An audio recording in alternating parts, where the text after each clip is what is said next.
Maqaa kan koo yeroodhaaf iccitii godhachuun barbaada. Yeroon seenaa kana isiniif himu sammuu kootu na jeeqama. Maal akkan godhu hin beeku, dhalachuu koottiyyuu baay'ee tokkon jibbaa. Egaa gaafaan seenaa kana isiniif qoodu yaada keessan isinirra barbaadeeti. Assalaamu alaikum warahmatullaahi wabarakaatuhu. Jarra jirtu uummanni amantii biraallee ashamaa harka fuuni nagaan isiniif haa ta'u. Obboleettiin keenya tokko akkas jetti.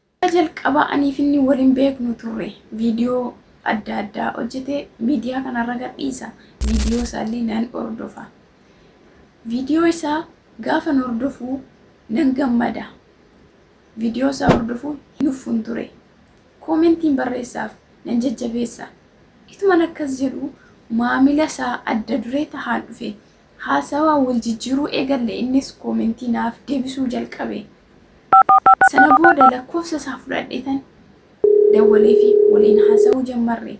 Osuma waliin haasofnu egaa gurbaan dhiira bareedaadha. Waan isaa yaadu malee waan biraa yaaduun iddoo tokko natti ulfaachuu jalqabe. Guutummaatti yaadni kan koo waa'ee isaa ta'e. Gara isaa ta'e. Hiriyaa kan kootti hime. Akkas jedheetan hiriyaa kootti hime. Innaa jaalalatu si qabe fakkaata.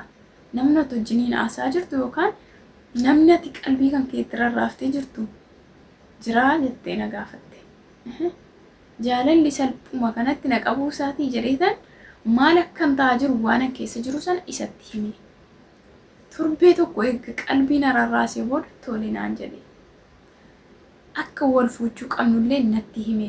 Maatii kan bira deemee nikaa godhe. Osuma waliin haasofnu galuun qabaa. Silkiidhaan waan waa'ee jaarsaaf jaartii dubbachuu hin feeneef galuun qabaa jedheetan murteesse. Innaa isattis nan hime. Maal jettaa galuufani jedheetan isatti hime. Tolee natti tolaa naan jedhe. Mana kiraa nuu fuudhee mi'a itti nuu bibbitee fo'aa godhee na eege.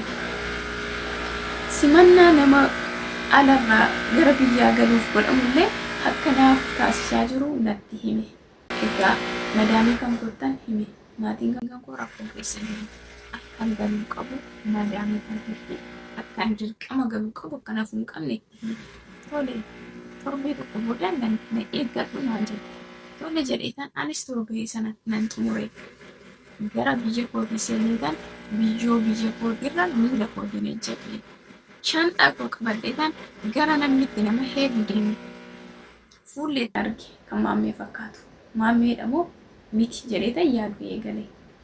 Inni nan beeku ana jabadheen jira. Harka kan koo walitti kaasee jennaan ilillii qabatee fiigaa dhufe. Anis shanxaa gateetan fiigaan itti dhaqe. Walitti marannee yeroo dheeraa eeggan ture booda jaalalli kun anuma qofa qabeemu isa su qabera jedhee gaafa nuun jedhee ilaalu inni boo'aa jira. Obboleessi isaa waliin jira. Obboleessi isaa shanxaa kan koo qabee gara manaa deemne. Gara manaa deemnee gaafa mana gahanuu ija kan koo hidhanii manatti ol seensisan. Hiriyootni isaa baay'eetu mana keessa jiru. Gaafa ija koo banadhu simannaa addaatu naaf godhamee jira. Iddoo tokkoon gammade. Hiriyoonni isaas baga nagaan gara mana jaarsa keetii dhuftee naan jedhan.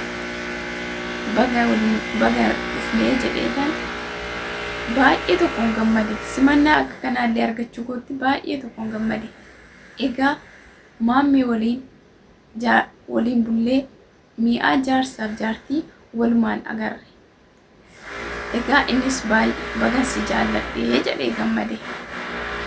Ituma akkasitiin jiraannu ji'a lama teenye. Ji'a lamaan booda siiriin natti hojjetamee of wallaalee. Hiriyaa kan kootii tokkotu jirti. Isiidhaa wajjiniin asumaaf achi fiiganii qoricha fidanii naa kennanii sana booda of hin bare. Of baree gara mana kootii gale. Innaa isiidhaan hiriyaa kan kootiin bakka galee. Kana booda aniyyuu tamba barbaadaa qorichaa jedheen hin galuu jetteen. Maaliif akkasiin galuu hin qabne qubaatti fuudhee bahee gaafate. Dubbii yoo iccitiidhaan naaf qabatte nan galaa nan himaa sitti jetteen. Tolee jedheen. Inni garuu viidiyoo waraabe. Yoo jaarsa lammaffaa nan godhattu taate ofiin ajjeesaa jetteen. viidiyoo isiirraa waraabe kana fidee natti agarsiise. Viidiyoo waraabamu argitee jennaan kiloriksii dhugdee hospitaala galte.